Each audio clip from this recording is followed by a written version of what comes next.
This week we take a look at Chautauqua, Warrior Chef's bread sale, MCHS staff's old jobs, and MCHS new plan for recycling. All that and more on the Warrior Weekly.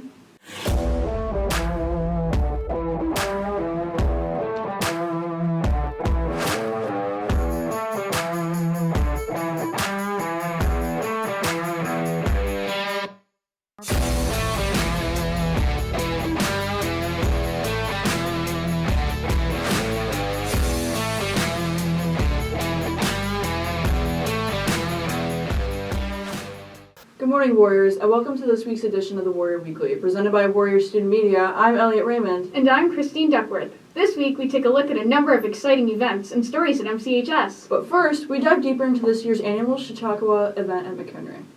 On Thursday, November 21st, students taking U.S. American Studies participated in MCHS's annual Chautauqua, taking place in the Upper Campus Auditorium. American Studies teacher Mrs. Marla Curry describes exactly what this event will entail. Okay, so I would tell them it's an interactive event where students portray different people from either the past or the current time. Could be a historical figure, could be a president, could be an activist, could be a musician, author, artist, and it's very beneficial, I think, for the kids because they get to practice their speaking and listening skills. They need to use civil discourse because of the topics being debatable and having like some hot topic, hot button issues related to them. And it usually turns out to be a really fun and memorable thing. The feedback from students has been overwhelmingly positive. Juniors Cade Schreider, Landon Jett, and Nathan Neidhart share how the event has left an impact on them. I think Chautauqua is a great experience that all students should do at least once. American Studies. Both great teachers, at least that I had Miss Fry and Miss Goy, and they've really helped me out through this class, and in the end I get to do Chautauqua and dress up, and it's been a really good time. The experience is definitely one that I'd say everyone should encounter. It helps with public speaking, breaks the ice, I guess.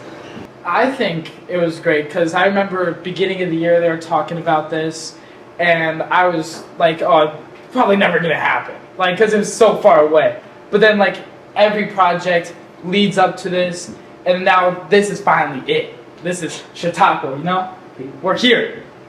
Chautauqua is something that even teachers look forward to. Both Miss Curry and American Studies teacher Jonathan Nemick share what they're most excited for. So my favorite part is just the kids doing their best to be kind of in charge, I guess you could say, or running the show. We help guide them a little bit, but a lot of it is just student run, just totally different than just being in the classroom. I think the skits this year between the topics, because let's face it, it gets a little monotonous listening to the same topics over and over and different things like that. So the skits that are in between the topics are fantastic, and those add kind of quality to the Chautauqua experience. For freshmen and sophomores that are interested in Chautauqua, talk to your counselor about taking American Studies your junior year. Reporting for the Warrior Weekly, we are Grace Summers, Noah Outwater, and Daniel Avila. Next, MCHS goes into more depth about what some of our beloved staff did before coming to McHenry to become teachers. Life is about sticking to one career path from the age you graduate to the time you retire. Even some of our MCHS staff members have taken a different path before landing where they are now. Today, we listen to what our staff has done before joining our school and how different or how similar their path careers might have been before their current careers now. Mr. Stephen Levon studied in many different jobs before settling down as a science teacher. I worked for a food microbiologist for a couple of years. I worked for a pharmaceutical company for a couple of years. I worked for my main job, though, I worked for 3 years at Loyola Medical School as a research scientist. And then I worked for 10 years at Baxter International over at Round Lake as a research scientist. Mr. Levon tells us what his responsibilities were at his previous job and why he decided to become a teacher instead of continuing his original career path.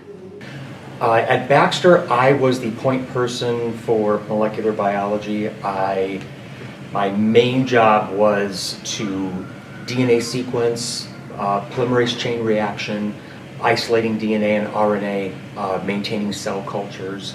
But I worked on a diabetes project, a hemophilia project, and a cancer project, and I also dabbled in toxicology and a blood substitute project.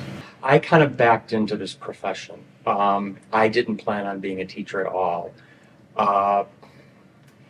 My last year at Baxter, my daughter was diagnosed with a terminal illness, and I needed to have a job that had consistent hours since I was working maybe 12 hours a day. So I needed to be at home. They both have their pros and cons, but I never thought that I would enjoy teaching as much as I do. My daughter's prognosis was 4 years, so my idea was, okay, I can teach for 4 years and then I can go back into the science field. But as fate would have it, Anna lived for 14 years, so I was really loving what I do. Our beloved security guard Lauren Trainer once had a career in criminal justice at a juvenile detention center. Lauren Trainer goes more in depth about why she left that career behind and came to MCHS to pursue her career as a high school security guard. So before this, I worked for 14 years in a juvenile detention center. For 10 years, I was line staff, so juvenile detention officer, and then for 4 years, I was assistant superintendent of the juvenile detention center. I wanted to move and be closer to family. I didn't really want to switch to another detention center. So I also wanted to switch to something where I still worked with the same age group. I think that adolescents are an awesome population to work with, but I wanted something where maybe I could be impactful. Lauren Trainer describes how she continued her previous career and what her responsibilities were at the juvenile detention center. It's huge responsibility. So we take juveniles into custody after they've been arrested by the police for any number of arrestable offenses. So we'd be in charge of booking them, safe care and keeping. They would get screened for a brief screening for mental health issues before they went on to our mental health professionals. We would have to make sure they got screened by nurses, make sure that they were healthy enough for detention. We'd have to handle all the paperwork that goes to the court. We also handled programming for them. So part of juvenile detention that makes it different from a jail, for adults, is that a huge part of it is rehabilitation. So we do a ton of restorative programming. Mr. Stephen Levon and Lauren Trainer speak out about why they changed their careers and also encourage people that it's never too late to change their careers. You know, it's never too late to change anything in your life. I firmly believe that. I mean, I'm 60 years old, and my daughter, who is now getting her PhD from Clemson, asked me if I would be her research assistant. So I will probably do that after I retire from teaching. So it's never too late. I became a teacher at 38 years old, so you can do just about anything if you have the passion for it.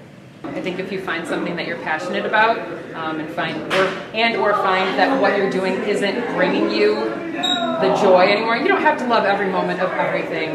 Don't switch jobs every month because you have a bad day. But if you want to pursue something else, go for it. Do what makes you happy. Thank you, Mr. Stephen Levon and Lauren Trainer, for sharing your stories with us.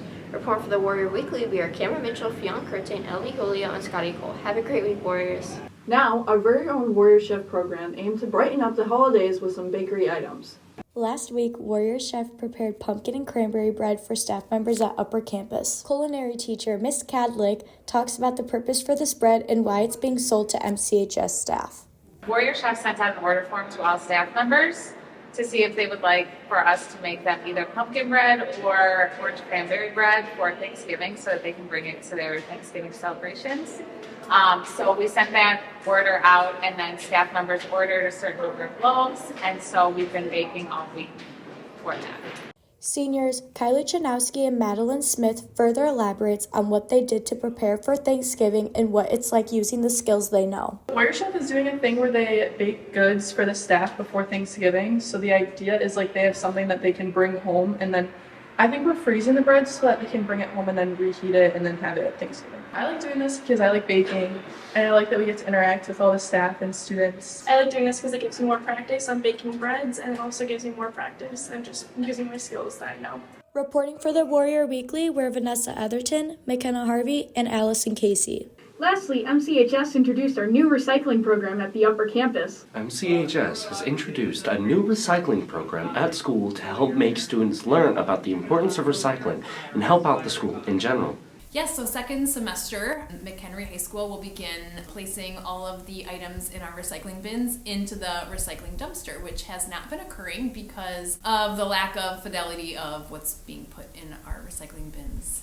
Ms. Namakudis explains what this new recycling program is and how it'll help the school. Just kind of learned that our recycling doesn't go into the recycling dumpster, and so as an environmentalist, I just wanted to look into ways that we could begin to reduce our waste as a school. I know I go to Starbucks during my free period, and then that plastic ends up in the dumpster, and it kind of breaks my heart. So I just wanted to find out ways that we could reduce our waste, and I met with the facilities manager and we devised a plan, and the environmental club is going to make some signage just to remind us all of what can go in the recycling bins and what should not go in the recycling bins. With the new recycling program in place, students can make a big impact on the school by doing one simple thing every day. So that is going to be all of us. So how do we make sure that what we and our classmates are putting in the recycling bin should be in the recycling bins? That's not all.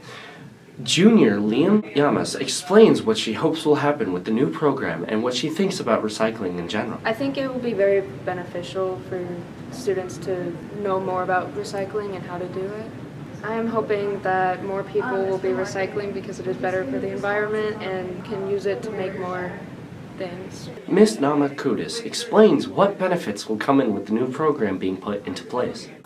I don't think we're doing a poor job. It's just kind of sad once we find out that our recycling bins are really just trash cans, right? So I hope we all just kind of feel better about being more sustainable and doing something for the earth. Reporting for the Warrior Weekly were Lex Bach, Caleb Bone, Rising Del Chaca, and Hunter Hinckley. That's all for today's show. Be sure to follow the Warrior Weekly and all social media platforms including X, Insta, and TikTok. For Christine Duckworth and all of Warrior Student Media, I'm Elliot Raymond. Have a wonderful week, Warriors.